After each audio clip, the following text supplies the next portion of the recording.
सहनौ भुनक्तु सह वीर्यं करवावहै तेजस्विनावधीतमस्तु मा विद्विषावहै। ओम शांति शांति शांति। अभी तक हमने देखा कि यमराज ने नचिकेता को 3 वर मांगने को कहा। पहला वर तो उसने मांग लिया कि मेरा पिता मुझे पहचान ले, ये तो देख लिया। अब दूसरा वर मांगने का समय आ गया है। तो देखिए, पहले तो उसने स्वर्ग भूमि का वर्णन किया। अब सोचिए, नचिकेता की जगह यदि हम या आप या कोई बच्चा हमारा होता तो क्या होता।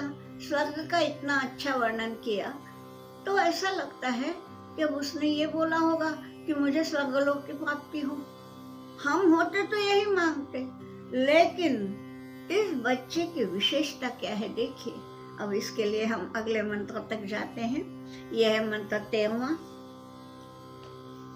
अभी तक वह मांगा नहीं है, केवल स्वर्ग का वर्णन किया है। अभी इस 13वें मंत्र में उसने वह मांगा है।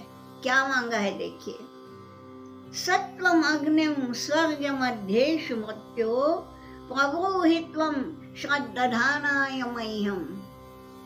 स्वर्गलोका अमृतत्वं भजन्ते एतत् द्वितीयेन गुणे वरेण। एतत् द्वितीयेन वरेण गुणे, मैं दूसरे वर्ग के रूप में एतत् गुणे, मैंने ये इसका चयन किया है, मैंने ये चुन लिया है कि मैं दूसरा वर ये मांगू। क्या मांगा है कि स्वर्गलोका अमृतत्वं भजन्ते। ये तो है ही, स्वर्गलोक की पहले महिमा गाई है पिछले मंत्र में। अब ये बोल दिया है कि जो स्वर्गलोक में गए उन्हें अमृतत्व मिलता है, अमृतपान करने को मिलता है। तो मांगा क्या है, स्वर्ग का रहवास नहीं।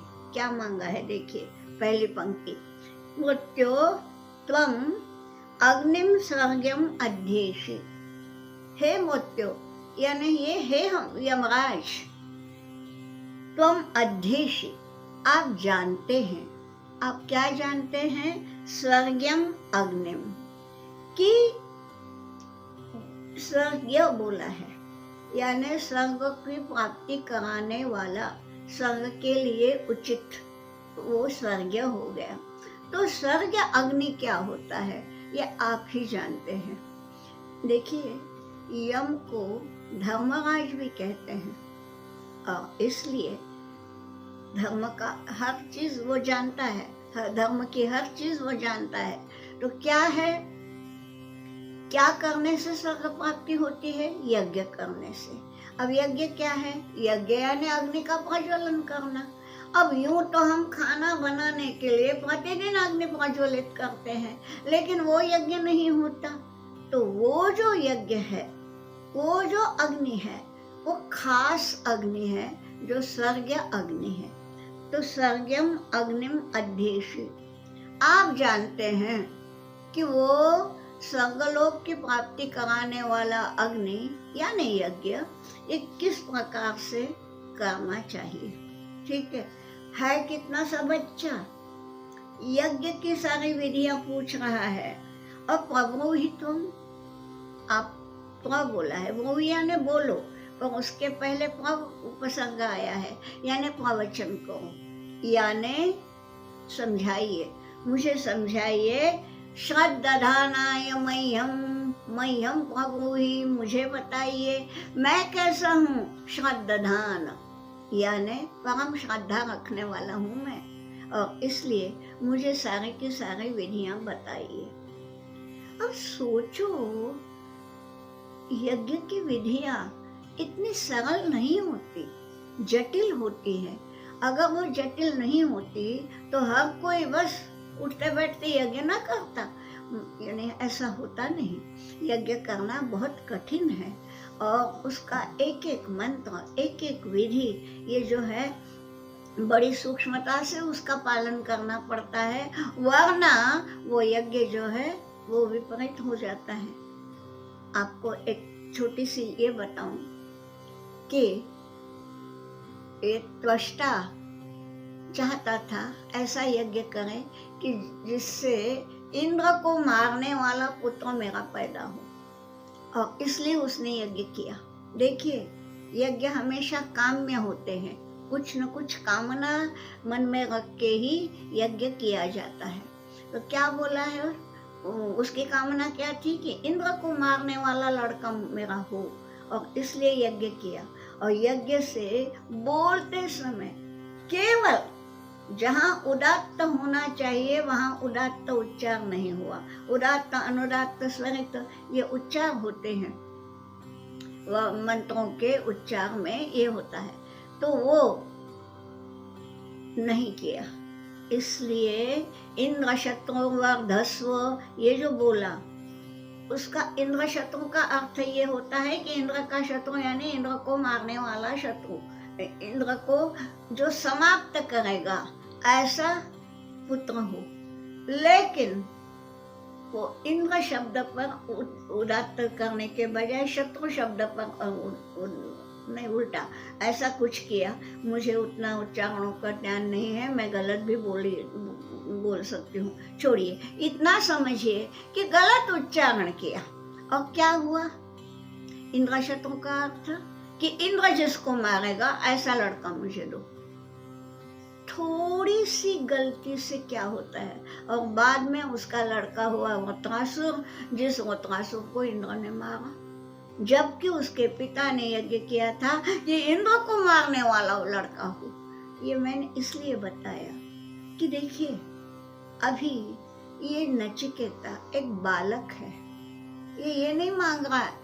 अगर वो मांगता ना, वरदान मांगता ना कि मुझे स्वर्ग मिले, तो यमराज जरूर दे देते, ठीक है तुम कुछ भी करो धरती पे, लेकिन तुमको स्वर्ग मिलेगा। इतनी सामर्थ्य यम की है। लेकिन देखिए, उसने ऐसा नहीं मांगा, ये बोला कि मुझे स्वर्ग या अग्नि का ज्ञान आप जानते हैं, वो मुझे दीजिए। यानी यज्ञ किस प्रकार करना है ये मुझे समझाइए। और ये समझना सही में बड़ा कठिन है। अगर उसकी अवस्था के यहाँ कोई लड़के शायद ही सुनने बैठे हों, तो यदि कोई है तो सोचिए, आपको यदि बोला जाए कि परीक्षा मत दो, तुमको पास कर देता हूँ, तो आप खुश हो जाएंगे ना।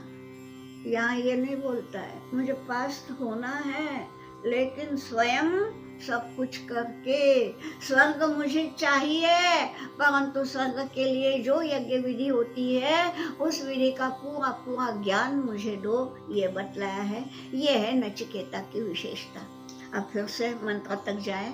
क्या बोलता है वो कि सत्वम अग्निम स्वर्गम अध्येषि मृत्यो।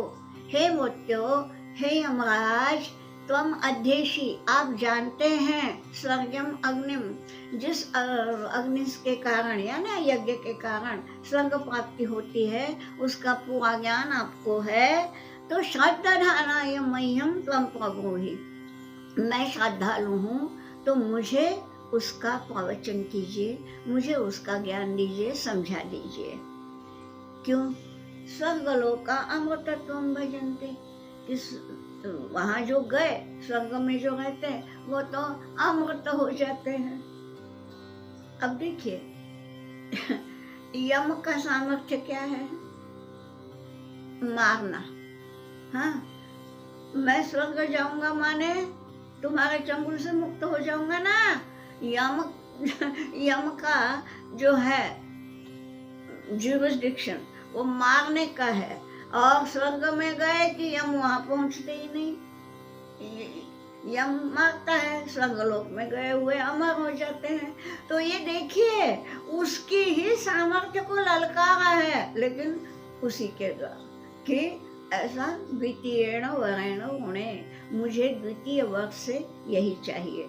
एतद द्वितीयेण गुणे वरेण, ये ऐसा उसने मांगा है। ठीक है, ये यज्ञ जो होता है ना, क्या है?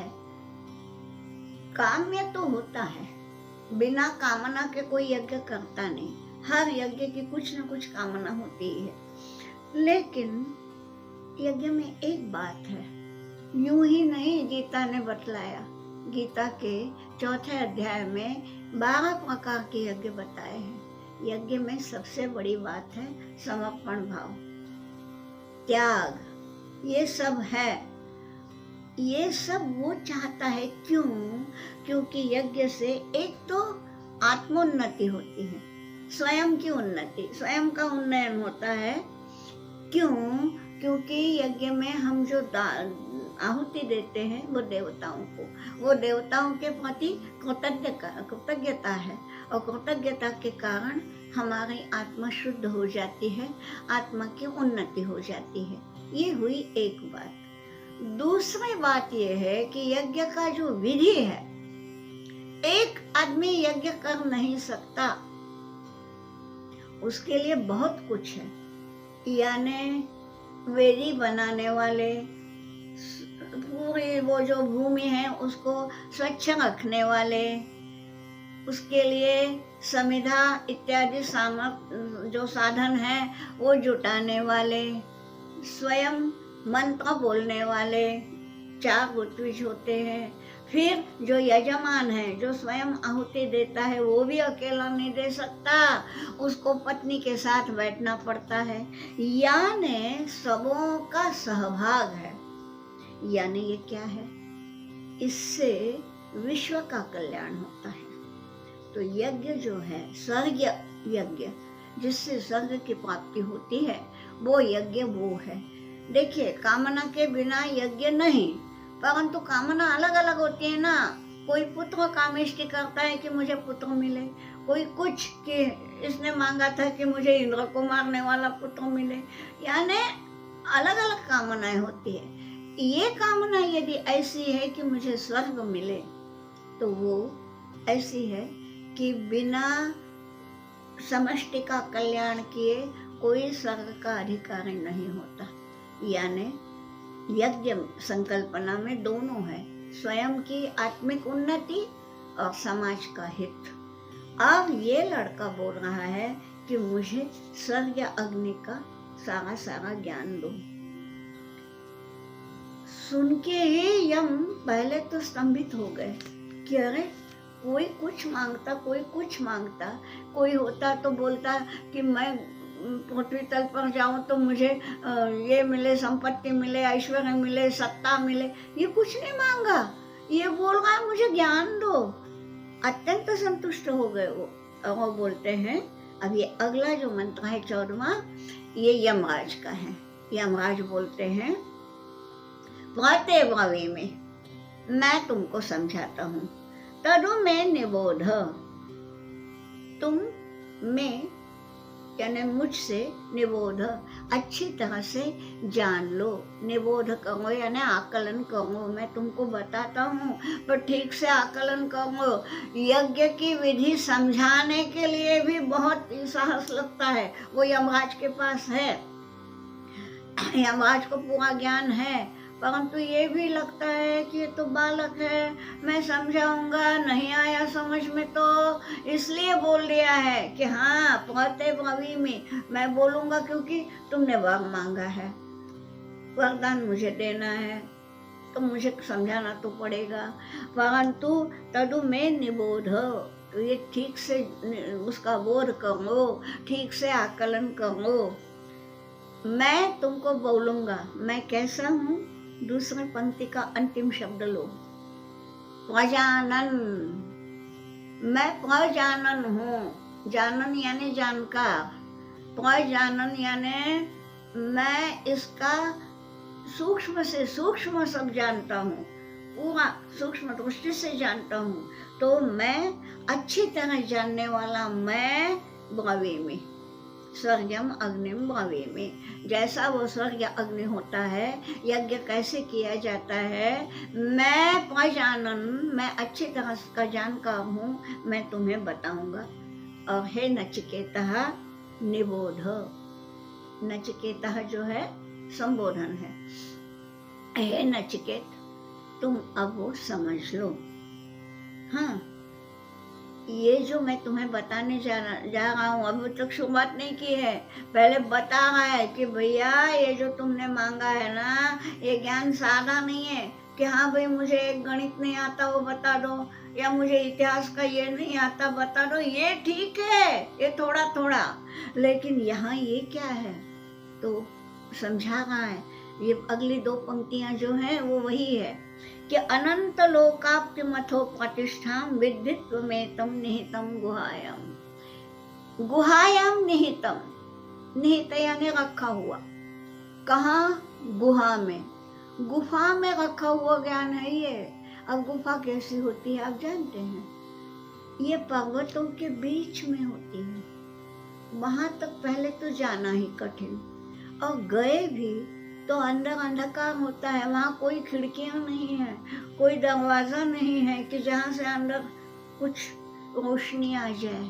वहाँ जाने के बाद पहले तो अंधकार का सामना करना पड़ता है, तब कहीं अंदर जो रखा है वो शायद दिखेगा। ये जमाना कौन सा था? तब टॉर्च वॉर्च नहीं थे। गुहा में जाना यानी जब तक आपकी आंतरिक दृष्टि नहीं होती तब तक आप कुछ नहीं देख सकते थे, और इसलिए ये जो बड़े बड़े ऋषि मुनि थे वो गुफा में जाके तपस्या करते थे। ठीक, यहाँ ये बोला है, यमराज कहते हैं कि जो ज्ञान है ये गुहायाम निहितम, ऐसा ये ज्ञान है। तो मितम विद्धि, ये तुम जान लो कि ये ऐसा वैसा स्थूल ज्ञान नहीं है, सूक्ष्म ज्ञान है। कैसा है? अनंत लोकाप्तिम प्रतिष्ठाम, ये अनंत लोक को देता है। अनंत यानी जिसका अंत नहीं। यहाँ धरती पर जो भी चीज या जो भी जीव है उसको अंत निश्चित है। जीव का अंत तो मौत से होता है और चीज का अंत क्षरण से होता है। हर चीज नष्ट होती है, हर व्यक्ति मौत पाता है, तो ये अंतलोक है। यहाँ ये बोला है अनंत लोक, यानी जहाँ अंत ही नहीं है, वो जो लोक है वो आप्ति, आप्ति यानी प्राप्ति, अनंत लोकाप्ति यानी अनंत लोक का लाभ इससे होगा।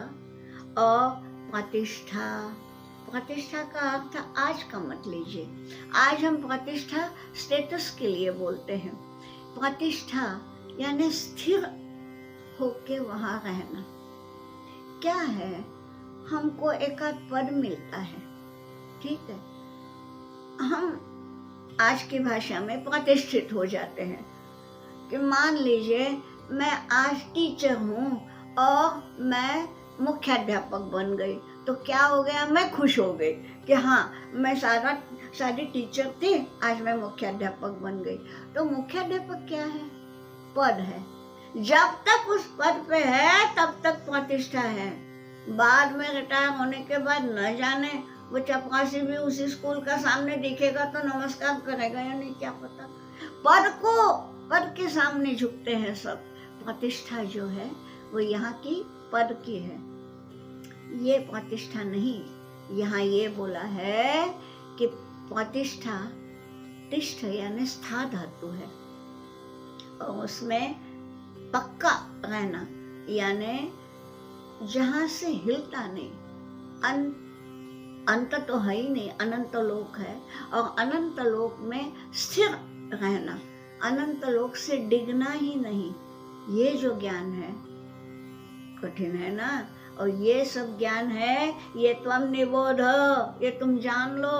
और ये ज्ञान निहितम गुहायाम, ये गुहा में छुपाया हुआ है, और ये तुम्हारे कहने से मैं तुमको दे रहा हूँ, लेकिन ये समझ लो अभी तक प्रस्तावना ही हुई है, ज्ञान दिया ही नहीं है, क्योंकि लगता है यमराज को ये बालक क्या पाएगा इससे। फिर देखिए यमराज जी आगे बोल रहे हैं, अगला मंत्र है, नहीं मैंने यमराज तो बोल रहे हैं, लेकिन पहली पंक्ति जो है वो निवेदक बोल रहा है। क्या बताते हैं? लोकादिमग्निम तम उवाच तस्मै, तस्मै उवाच, तस्मै यानी नचिकेत को यमराज ने उवाच यानी कहा। क्या बतलाया उसने? लोकादिम अग्निम, लोकादि अग्नि। देखिए अग्नि शब्द हमें सबको मालूम है, अग्नि का हम प्रतिदिन प्रयोग करते हैं। अच्छे लोग खाना बनाने में करते हैं, और जो लोग हैं वो शायद सिगरेट जलाने में करते हैं, जाने दीजिए, लेकिन अग्नि का उपयोग हर कोई जानता है। ये अग्नि लोकादि नहीं है, यहाँ ये लोकादि बोल रहे हैं। आदि यानी प्रथम, आद्य, ठीक। लोक यानी जो पहले सृष्टि थी नहीं, बाद में सृष्टि की निर्मित हुई। तो ये जो भूमि पर अवतरित हुआ है अग्नि, ये वस्तुतः क्या है? ये पंच महाभूतों में जो तेज है ना, पृथ्वी आप तेज वायु आकाश, तो ये जो पंच महाभूतों में जो तेज है, उस तेज का भौम रूप कहते हैं। भौम यानी भूमि पर। तो भूमि पर आने के बाद ये तेज ने अग्नि का रूप लिया। तो ये अग्नि जो है, ये पहले सृष्टि की पहली ये है, तब तक सजीव सृष्टि थी नहीं, पहले अग्नि आ गया। इसलिए लोकों का, लोक यानी ये यह लोक, इसका जो आदि, जो पहली निर्मित है वो अग्नि यानी यज्ञ का अग्नि। खाना बनाने वाला अग्नि तो तब हुआ जब मनुष्य की सृष्टि हुई, और मनुष्य ने भी शुरू में क्या मानो, शुरू में तो यूं ही आदि मानो तो शायद खाना पकाता भी नहीं होगा, यूं ही खाता होगा कच्चा। ये बाद में हुआ है सब, ये आदि अग्नि नहीं है। आदि अग्नि वो है जो यज्ञ का है। तो क्या बतलाया है? लोकादिम अग्निम तम उवाच तस्मै। तो उसको यानी नचिकेतस को उस स्वर्ग अग्नि यानी यज्ञ की अग्नि के बारे में बतलाया कि अब ये कैसा करना है। देखिए दूसरी पंक्ति में, याह इष्टकाः यावती वा यथा वा। इष्टका यानी ईंट। पहले तो अग्नि जलाने के पहले वेदी निर्माण करनी पड़ती है, यज्ञ वेदी। अब ये यज्ञ वेदी जो है ईंटों से बनती है, और ईंटें भी याह इष्टकाः, याह यानी कौन सी ईंटें, यानी ऐसा नहीं कि कोई भी ईंट उठा के ले आए, अमुक जगह की ही मिट्टी हो, अमुक तरीके से ही वो भट्टी में ये की हो, ऐसी। तो याह यानी किस प्रकार की ईंटें हो, ठीक। यावती कितनी हो। देखिए यज्ञों के भी बहुत प्रकार है, और उसके कारण उनकी वेदियां भी अलग अलग होती हैं। कुछ यज्ञों की वेदियां चौकोर होती हैं, हमें ज्यादातर चौकोर मालूम है, लेकिन ये साधारण हो गया।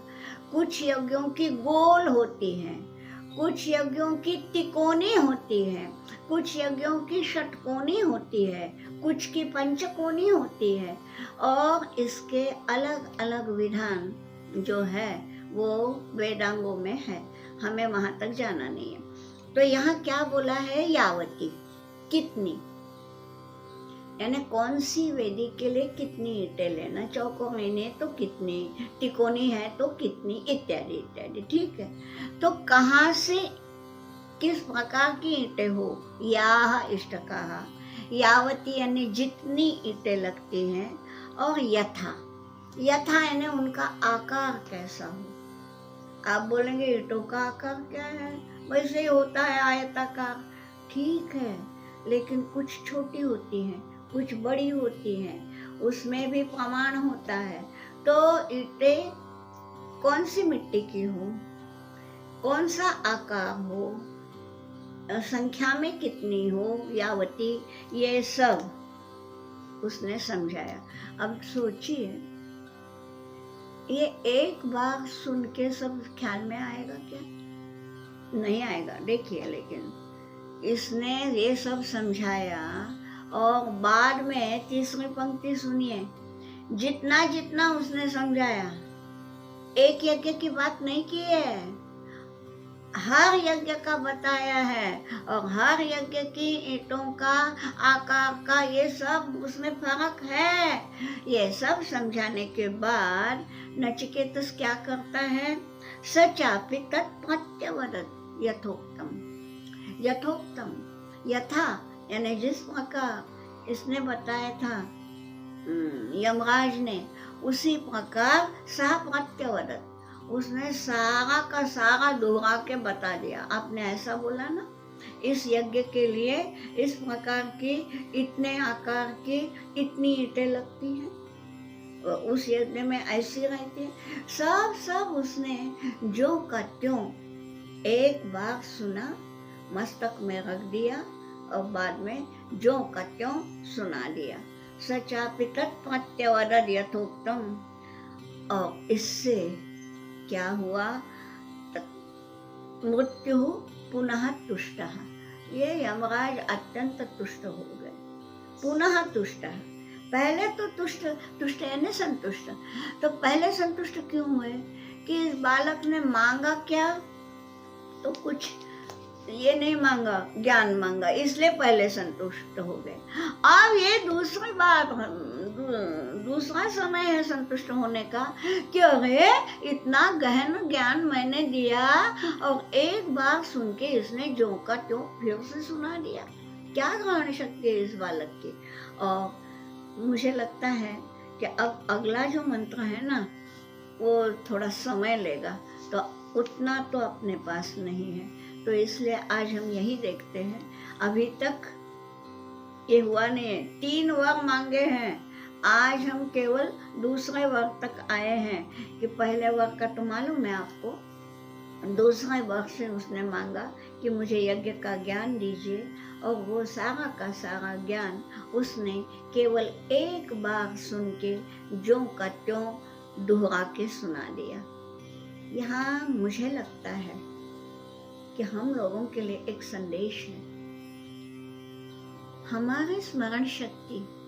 मैं अपना अनुभव बताती हूँ।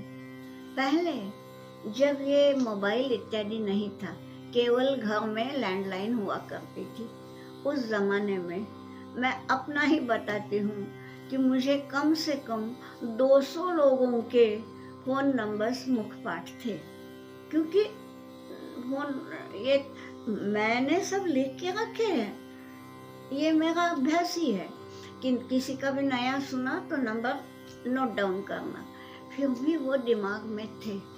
आज ये हालत है कि मुझे मेरे पोते का ही नंबर याद नहीं है। ये क्यों हुआ? ये मेरी ही अधोगति, मैं दूसरे का उदाहरण नहीं देती। ये क्या हुआ?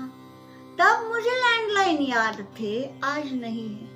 ऐसा हुआ है कि हम अधिक से अधिक यंत्रों पर आधारित हो रहे हैं। हमें मालूम है कि नाम ये कर दिया तो नंबर आ ही जाता है, कौन याद करे। मुझे इतना याद है कि हमारे छुटपन में प्रति शाम पहाड़े बोलते थे हम लोग, 2 एकम 2, 2 दूनी 4, यहाँ से लेके आगे तक, तो झट से ये हो जाता था। आज याद नहीं है, कैलकुलेटर आ गए। हम बहुत ज्यादा यंत्रों पर अभी निर्भर हो रहे हैं। शायद ये हमारी अधोगति है। भगवान ने हमें सामर्थ्य दी है, भगवान ने कंजूसी नहीं की। हम उसका दिया हुआ जो है उसका यदि इस्तेमाल ही नहीं करेंगे तो भैया यंत्र भी यदि उसका इस्तेमाल नहीं किया तो जंग खा जाता है। हमारा ये सब जंग खा रहा है। आपको बताऊं, अभी कुछ दिन पहले की बात है, एक डेंटिस्ट के साथ मुलाकात हुई थी। उन्होंने कहा कि पहले 32 दांत हुआ करते थे, उनमें से 4 जो हैं विजडम टीथ कहते थे।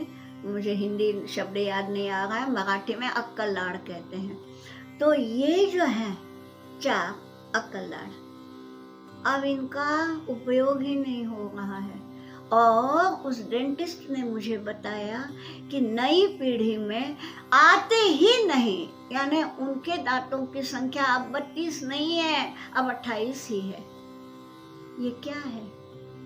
जिसका हम उपयोग नहीं करेंगे वो हमसे धीरे धीरे विलुप्त हो जाएगी। आपको मालूम है ना, आदि मानव की पूंछ थी, आज हमारा अपेंडिक्स जो है वो उसी का ये है। आदमी ने दोनों पांव पे चलना शुरू किया, पूंछ का इस्तेमाल करना बंद किया, पूंछ गई। आज के मानव को पूंछ नहीं है, ये बात ठीक है। अकलदार नहीं है तो भी चलेगा, पूंछ तो चाहिए ही नहीं। लेकिन यदि स्मरण शक्ति गई तो आप बताइए, आज हमारे पास जो चारों वेद है ना, ये सारे के सारे कैसे आए? तब तो लिपि का ज्ञान नहीं था, लोग लिखना नहीं जानते थे, तो भी आज तक ये वेद जो हैं सुरक्षित किसने रखे? ओरल ट्रेडिशन से। कैसे रखे? केवल इस मंजूषा में रखकर, मस्तक में रखकर। ये थी उनकी भगवान ने दी हुई जो संपत्ति है, उसका उन्होंने अच्छे से उपयोग किया। मुझे लगता है ये जो नचिकेता की बात हम कर रहे थे कि यमराज ने जो सुनाया, ये इसने जो का त्यों इतना लंबा चौड़ा, आज हम क्या करेंगे? फट से सुनेंगे, मेमोरी में डाल देंगे, फिर जब चाहिए तब खोल लिया, देख लिया। हम अपनी स्मरण शक्ति को कुछ करते ही नहीं है, और नचिकेता ने ऐसा नहीं किया, और इसलिए नचिकेता के नाम से उपनिषद बन गई। हमारा नाम से पता नहीं क्या होगा। ये सोच के ही मुझे लगा कि ये हर उपनिषद हमें कुछ न कुछ संदेश देती है। चलिए आज यहीं पर रुकते हैं। ओम सहनावतु सहनौ भुनक्तु सह वीर्यं करवावहै तेजस्विनावधीतमस्तु मा विद्विषावहै।